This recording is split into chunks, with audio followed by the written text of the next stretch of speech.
અગરવધી આપણી સાથે મેનેજમેન્ટ જોડાઈ રહ્યા છે, ખાસ કરીને રિઝલ્ટ્સની ઉપર વાતચીત કરવા માટે ડોડલા ડેરીના મેનેજમેન્ટ જોડાયા છે। કંપनीના एमडी सुनील रेड्डी आगे बातचीत करશે આપણી સાથે। सर शुक्रिया मेरे साथ जुड़ने के लिए। सबसे पहले तो Q2 के जो नंबर्स हैं उसी से मैं शुरुआत करना चाह रही थी। प्रॉफिट के फ्रंट पे एक नियरली 29 to 30% ड्रॉप डाउन। एक प्रोक्योरमेंट प्राइस के कंपैरिजन से शुरुआत करें, पिछले क्वार्टर के मुकाबले इस क्वार्टर में कितना था और प्रॉफिट के अंदर क्यों ये ड्रॉप डाउन दिखा है, इन दोनों के रीजन से। Right. Thank you very much for giving us the opportunity to be on your channel. हमारा quarter on quarter results growth अच्छा था, 23% का ग्रोथ था in terms of sales volume, and हमारा प्रॉफिट का थोड़ा सा इम्पैक्ट हुआ। वो प्रॉफिट का इम्पैक्ट पैट लेवल पे दो मेजर रीजन से हुआ था। वो एक है, हमने लोन रीपेमेंट किया था, वो लोन रीपेमेंट का प्रीपेमेंट कॉस्ट जो था वो आईएफसी का वो एक था, और दूसरा था हमने जो हमारा सब्सिडरी ऑपरेशन युगांडा में है वहाँ का प्रॉफिट हमने सिंगापुर को ट्रांसफर किया। वहाँ विथहोल्डिंग टैक्स होता है, वो डिविडेंड जब ट्रांसफर करते हैं उसका इम्पैक्ट था। ईयर ऑन ईयर लेने से वी हैव डन 18% का ग्रोथ है हमारा रेवेन्यू ग्रोथ। थोड़ा सा एबिटा भी comparatively year on year last year से थोड़ा कम है, but last year was an abnormal year. अभी तो नॉर्मलाइज हो रहा है। Coming to the procurement price जो आपने पूछा था, फर्स्ट क्वार्टर में हमारा procurement price was around 30 rupees, और सेकंड क्वार्टर में भी it was almost close to that, around 30.68। So volume increase के हिसाब से we were able to maintain profitability. जो अदर कॉस्ट जो बढ़ा हुआ है वो ट्रांसपोर्ट के हिसाब से होता, पैकिंग मटेरियल के हिसाब से हुआ था, उन दोनों को हमने वॉल्यूम इंक्रीज से कंट्रोल में रख के हमारा डबल डिजिट एबिटा को मेंटेन कर रहे हैं मैम। Agreed sir. और इन टर्म्स ऑफ मार्जिन्स, क्योंकि वैल्यू एडेड प्रोडक्ट्स के लिए आप यहाँ से जो ओवरऑल शेयर है रेवेन्यूज के अंदर वो बढ़ाने के बारे में सोच रहे थे, यहाँ से क्या अपडेट है? ये FY22 के एंड तक कितना बढ़ता हुआ देख पाएंगे हम लोग?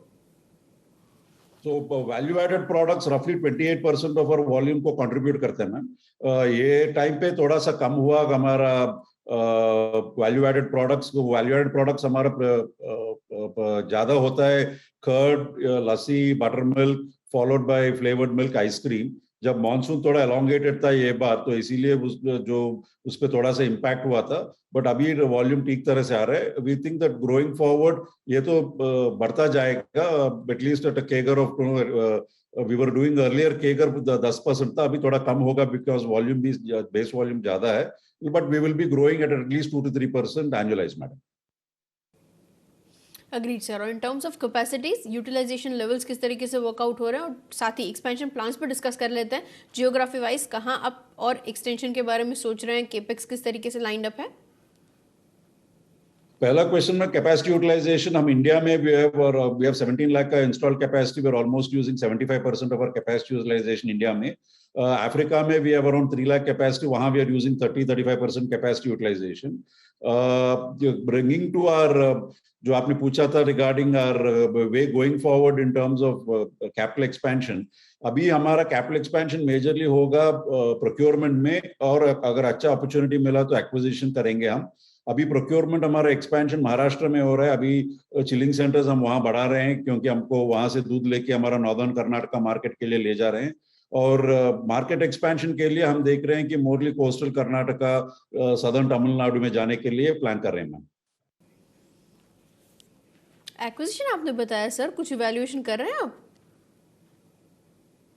एक्विजिशन तो आपको मालूम है मैम, वो प्राइस के हिसाब से अभी नेगोशिएशंस है, शुरू करने का है। वो देखेंगे कि अगर हमको राइट वैल्यू पे मिलेंगे तो हम एक्वायर करेंगे मैम, नहीं तो we will go for our own greenfield. Agreed sir. और चूंकि सेक्टर के ऊपर एक डिस्कशन कर रहे हैं, यहाँ पे कंपटीशन काफ़ी ज़्यादा बढ़ती हुई दिख रही है। आपकी तरफ से क्या प्लान्स है जिसकी वजह से मार्केट शेयर के लिहाज से भी मेंटेन रहेगा और थोड़ा और आप कैप्चर कर पाएंगे? कुछ आइडिया अगर आप मुझे दे पाएं। मार्केट स्ट्रैटेजीज दो तरीके के होते हैं मैम। एक होता है कि ज्योग्राफिकल एरिया एक्सपैंड करना, और दूसरा होता है एग्जिस्टिंग ज्योग्राफी में वॉल्यूम बढ़ाना। एग्जिस्टिंग ज्योग्राफी में वॉल्यूम बढ़ाने के लिए हमारा 3 चैनल्स है मैम। एक डिस्ट्रीब्यूटर के हिसाब से हमारा डायरेक्ट सेल्स है, और तीसरा हमारा जो बोलते हैं डायरेक्ट रिटेल पॉइंट्स जो है। तो हम तीनों में बढ़ रहे हैं। डायरेक्ट रिटेल पॉइंट्स भी हम बढ़ाते जा रहे हैं, वो हमको एंट्री देता है टू ऑलरेडी एग्जिस्टिंग मार्केट में अगर मुश्किल हो तो। न्यू ज्योग्राफी में तो we go with better quality, better parameters लेकर जाते हैं and get trying to expand market. Agreed sir. और साथ ही आइसक्रीम और कर्ड के रेवेन्यूज किस तरीके से एडअप हो रहे हैं, यहाँ से कंट्रीब्यूशन क्या था? आइसक्रीम थोड़ा कम है बिकॉज हम शुरू कर रहे 2 साल से ही शुरू किया आइसक्रीम। हमारा आइसक्रीम का लीटरेज इस हिसाब से बहुत कम है, 1500 लीटर्स होता है। कर्ड का मेजर शेयर है, 23% ऑफ द 28% रेवेन्यू कर्ड से आता है। और lastly in terms of FY22 and कैसे होते हुए देखेंगे टॉप लाइन बॉटम लाइन के फ्रंट पे, अगर कुछ टारगेट्स लेकर आप चल रहे हैं? अब हमने we are thinking that will come back to our pre COVID numbers of what we were at there madam. COVID का असर अभी कम हो गया, अगर नो फर्दर प्रॉब्लम नहीं हुआ तो हमारा ग्रोथ आके, because in terms of revenue हमने रेट भी बढ़ाया था, रेवेन्यू के हिसाब से we will come back to our pre COVID numbers with a better margin, double digit margin in the bottom line.